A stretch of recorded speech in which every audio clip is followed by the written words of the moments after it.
시대와 정권을 막론하고 정부는 늘 국민 모두가 경제적으로 더 나은 삶을 살 수 있도록 노력하겠다고 말해왔습니다. 겉으로는 경제 성장과 기회의 평등을 강조하지만 역사를 깊이 들여다보면 전혀 다른 현실이 드러나는데요. 어느 진영이 집권했든 결국 정부는 자신들의 권력과 부를 강화하기 위해 평범한 사람들을 빈곤 속에 묶어두고 부를 소수에게 집중시켜 왔습니다. 그리고 다수의 국민이 정부에 기대지 않을 수 없도록 만드는 구조를 고착화해왔던 것이죠. 가장 오래되고 단순하지만 일반 사람들에게 가장 효과적으로 먹히는 방법이 바로 인플레이션입니다. 정부가 세금으로 걷어들이는 돈보다 더 많은 지출을 해야 할 때 선택지는 두 가지뿐입니다. 하나는 솔직하게 국민에게 세금을 더 걷는 것. 하지만 증세는 지지율을 급격히 떨어뜨리기에 정치적 위험이 너무 큽니다. 그래서 정부는 늘 두 번째 선택을 택해왔습니다. 바로 화폐 가치를 조용히 떨어뜨리는 것. 즉, 시중에 풀린 돈의 가치를 은밀히 낮추는 방식입니다. 고대 로마 제국은 이 수법을 완벽하게 활용했습니다. 군사 자금이 부족해지자 원래 순은으로 만들었던 동전의 은 함량을 줄이고 구리를 섞어 표면만 얇게 은으로 도금한 화폐를 발행했죠. 결과는 참혹했습니다. 인플레이션은 폭발적으로 치솟았고 사람들은 저축을 포기했으며 임금은 끝없이 불안정하게 흔들렸습니다. 결국 정부가 발행한 화폐에 의존했던 대다수 평범한 사람들만 큰 피해를 감수해야 했습니다. 이 방식은 현대에도 여전히 반복됩니다. 대표적인 것이 적자 지출입니다. 정부는 막대한 부채를 떠안은 뒤 채권을 발행하고 투자자, 은행, 외국 자본이 그것을 사들입니다.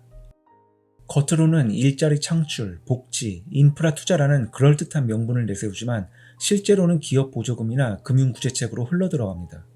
그리고 상환 시점이 다가오면 화폐 가치를 떨어뜨리거나 사회복지를 삭감하는 방식으로 부담을 국민에게 떠넘기죠. 연금과 은퇴제도 운영 방식 또한 결국 비슷한 원리로 작동합니다. 겉으로는 미래를 보장해주는 듯 보이지만 시간이 지나면 그 부담은 다시 국민의 몫이 되는 구조입니다. 지난 수십 년 동안 우리나라를 비롯해 영국과 미국 등 많은 나라의 국민들은 매달 일정 금액을 정부가 관리하는 시스템에 납부하며 은퇴 후 그 돈을 돌려받을 수 있을 것이라 믿어왔습니다. 하지만 현실은 다릅니다. 정부는 이 돈을 저축해두지 않고 곧바로 지출하며 그로 인한 부채는 미래의 납세자에게 떠넘겨집니다. 본질적으로 이는 세대 간에 이어지는 폰지 구조와 다를 바 없습니다. 생산 인구가 충분히 많고 노령화가 심각하지 않을 때는 그럴듯하게 작동하지만 인구 구조가 변하는 순간 균열이 드러납니다. 문제가 커지면 정부는 늘 같은 해법을 내놓습니다. 혜택을 줄이거나 은퇴 연령을 늦추거나 지급액의 가치를 인플레이션으로 녹여버립니다. 이 영상을 보고 계신 여러분은 정부의 이 패턴을 반드시 기억해야 합니다. 정부는 인플레이션을 성장이라고 부르고 국가 부채를 투자라 표현하며 연금 삭감을 개혁이라는 미명으로 가립니다. 언어의 마술로 진실을 흐리지만 결국 본질은 언제나 같습니다. 아래에서 위로, 다수에서 소수로 부가 이전되는 구조 말입니다. 이 수법이 지난 수세기 동안 반복될 수 있었던 이유는 간단합니다. 대부분의 사람들이 금융 지식을 배우지 못하고 이미 피해를 본 뒤에야 비로소 그 속내를 깨닫기 때문입니다. 그리고 최근 수십 년 동안 이 방식은 더욱 정교해졌습니다. 2008년 금융위기 그리고 코로나 시기를 떠올려 보세요. 각국 정부는 막대한 돈을 찍어내어 시장을 떠받쳤습니다. 겉보기에는 성공이었습니다. 주식과 부동산 가격은 급등했으니까요. 하지만 이 자산을 실제로 소유한 사람은 누구였을까요? 바로 상위 부유층이었습니다. 대규모 투자가 어려운 일반인들에게 돌아온 것은 거의 없었습니다. 오히려 물가 상승이라는 거대한 청구서를 떠안아야 했습니다. 결국 정부는 상위층이 구축한 시스템을 구하기 위해 나머지 다수의 국민에게 인플레이션과 빈부격차라는 대가를 지우게 된 것입니다. 또 다른 은밀한 방식이 있습니다. 영상 초반에도 잠깐 언급했지만 정부는 직접적으로 소득세를 올리기보다 판매세, 이율세, 그리고 무엇보다 인플레이션이라는 메커니즘을 통해 조용히 세금을 걷습니다. 쉽게 말해 물가가 오르면 정부는 자동으로 더 많은 세금을 확보할 수 있습니다. 게다가 부채의 실질 가치까지 줄어드니 정부 입장에서는 인플레이션을 싫어할 이유가 없습니다. 그 피해는 고스란히 국민에게 돌아갑니다. 최저임금이 오르면 명목상 소득은 늘어난 것처럼 보입니다.